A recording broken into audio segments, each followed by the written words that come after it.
All right, let's see if this works. Yeah, I'll do, like I said again, I'll try to do a recap, bigger over like what the heck's going on for the entire Eastern Front for the Russians and what's happened so far, like what happened with the Germans and the Austro-Hungarians. Like what did they do this turn?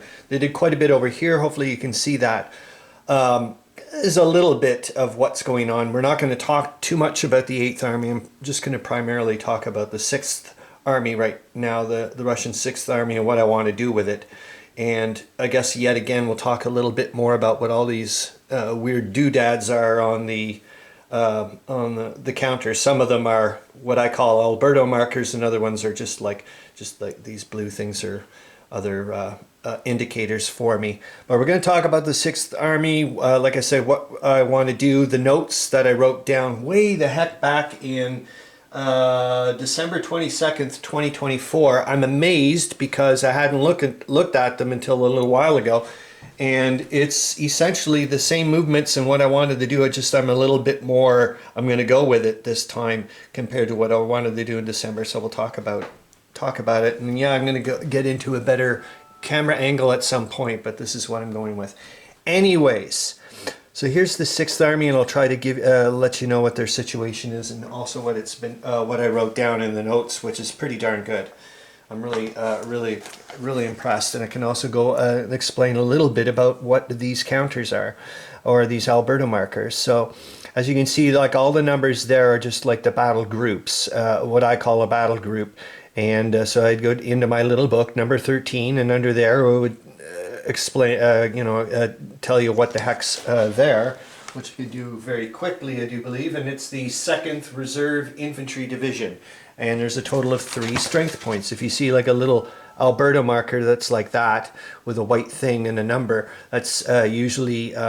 it's infantry strength points. So like I said, it's just very quickly, I'm trying to go across here, pretending I'm a general, trying to get an operational, it's just operational shorthand for me. I don't want to, I don't want stacked counters. I want to just look quick, what the hell is going on, and try to make some assessments of what I'm going to do. That's basically what I'm doing here. The other things here, you can see all these 6s. That's on the right-hand side usually. Doesn't mean it is, but right now it is. That's the 6th Army. So I know that everything there with a 6 in it is the 6th Army. The thing on the top here is 9th Corps. And he's got a little... like yellowy green marker. So everybody with a yellowy green marker belongs to the 9th Corps. Other things you can see, like that green 4, I hope, that's 4 supply points. So I know that that Corps HQ is 4 supply points. He also has like a little hammer and sickle kind of, or like a hammer and wrench.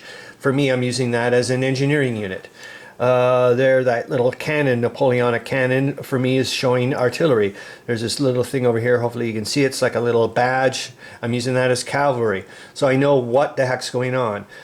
These blue things I'm using as, which is another wrinkle that I've added into this for my narrative game, is this is aerial reconnaissance. This is the flight path of the Russian reconnaissance plane, and I was able to figure out whatever's along that flight path, the other player has to reveal what's there.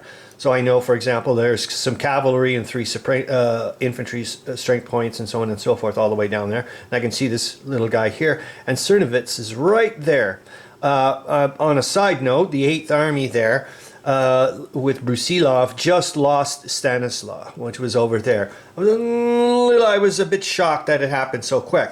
The thing I'm a little worried about is, here's the Dniester, so I have to look at, I'm a little worried for line of supply, line of communication, and retreat issues. So I want to start moving, like I said, we're just going to talk a little tiny bit about the 8th Army here, but so I am very aware that we're going to start moving back as quickly as possible.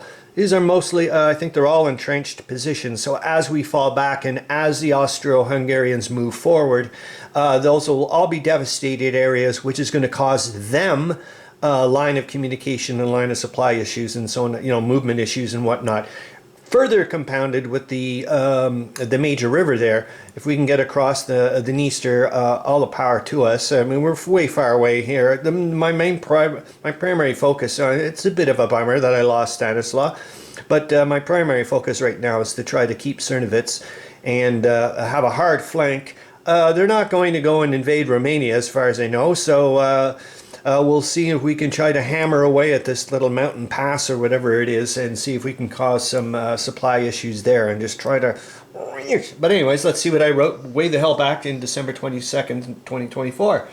And it says, going to look at the situation from one end to the other, starting with the 6th Army. There's no Army HQ. This is the other thing is, I think for other people who don't know about this, in my narrative game, there is no Caucasus. Well, there is a Caucasus front right now, but there's no war going on between the Ottomans and the Russians. They've signed a non-aggression pact right now, and both sides have stripped their Caucasus fronts severely. Unfortunately for the Russians, it's still taking a lot of mobility issues right now. It happened way the heck back in November. Is that we still don't have the infrastructure set up for an Army HQ. I just don't have it yet. It's not going to come to the end of the month. So I've only got two core HQs, so that's going to cause me some issues. But we are going to try to hammer away at this little spot, at least force the cavalry to retreat and keep this spot. And I think I can do it.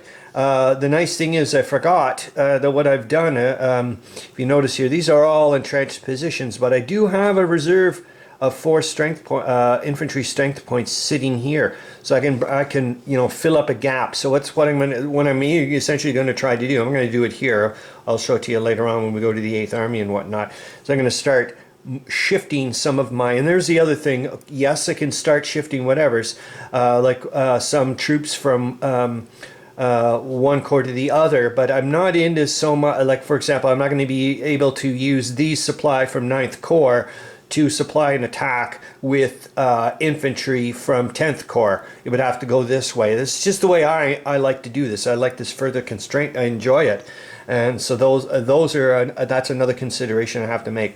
So this is going to be a solo attack, and yet again with a core HQ, that means I'm only allowed to use 2 supply points for to mount an attack for that turn for that core HQ. That's just the way it goes. So I'll have to, that's very cognizant of that. I can't use, for example, the artillery because that's going to cause me 2 supply points right off the bat.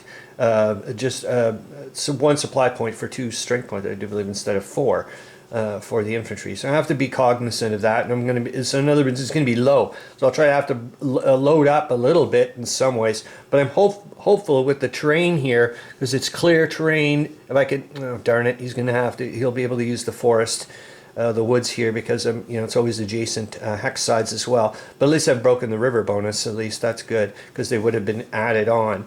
So it'll be -2 and a +1. -2 to my roll and +1 to his. Mind you, I'm using my new CRT, so it's a D12, so I'll have to figure out, but I think I'm still using the same terrain factors as far as I remember. But it's a bit, it gets pretty interesting. Yeah, that's right, I do want to use the CRT. So we're going to hopefully force the cavalry here, this Austro-Hungarian cavalry, to move off to the side. And what I'll start, and then we'll try to keep this as much as I can and try to keep it as difficult as possible. So we're just going to shift a little bit and assume the 8th Army is going to follow suit and get across on the other side of the Dniester. And I will just try to cause a lot of grief for the Austro-Hungarians. Hopefully this is going to cause some issues as well with all that devastated area. But anyways, let's finish off what I wrote here. So no Army KHQ, just the 9th and 10th Corps HQs, boink into boink. Aerial reconnaissance south of the Pruth, this is the Pruth River here, and here's the blue dudes, seems to indicate that the Austro-Hungarians are not at present about to mount an offensive towards Czernowitz. How do I know that? Well, there's not a hell of a lot here. There's 7 here, 5 there. Of course, they're keeping their HQs somewhere around there. It doesn't really matter for me. The Austro-Hungarians even have a lone cavalry division on the right flank, which is, I spotted that pretty darn quick. And if there were more troops available, it might be an opportunity to force the Austro-Hungarian cavalry to retreat. However, there just isn't not enough troops to be able to follow through, exploit, and adequately secure the position. Perhaps some troops can be brought in from somewhere else. Well, we're going to give it a shot anyways, as far as I'm concerned. See what happens. It says it would like to hold on to Czernowitz, and with the expected withdrawal of the 8th Army, this might allow elements of the 9th Corps to take up positions that will be vacated by 10th Corps as they try to reinforce Czernowitz. So that's more or less what I wanted to do in the first place. So I'm pretty darn happy. And then I've got a little asterisk that says we'll ask for reinforcements so as to allow to take this hex and realize the chance.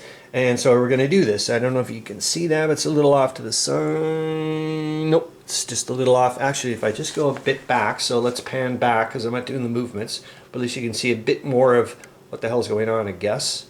But I'm not going to start farting around with the camera. I will zoom out as much as I can. You should be able to see quite a lot more. I'll try to stay away from the whatevers. So, and you can see here towards the Third Army. So we'll try to collapse this little bit of a salient, like I said here, and that's just the way it goes. And try to hold on to this hard left flank, cause the Austro-Hungarians some issues because they only have hopefully one viable supply area here.